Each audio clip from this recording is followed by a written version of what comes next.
After posting my zebra print wallpaper, I came up with this idea of taking pictures of my kids and making them look like they blow, like they're blowing bubblegum bubbles. And I made these on Canva, and this is my reaction of me just seeing them for the first time because they look so cute.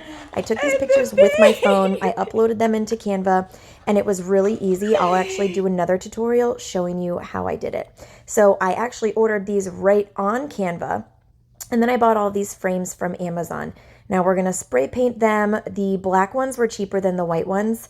So I just got the black ones, primed them, and then used the Color Shot spray paint to paint them the colors that I wanted because this room is obviously very colorful. I was thinking originally of doing like a big painting that said like kindness or play or something like that. But these pictures really came through. I love the idea because it looks like the zebra stripe gum from back in the 90s. So anyway, we are going to use command strips, which it's so easy. I'm putting a book up, my tallest book, so that I can measure kind of from the height of the book to see how far up I want my pictures to be. I just used a little level and then kind of put them out on the wall about 6 inches apart, and it seemed to do the trick.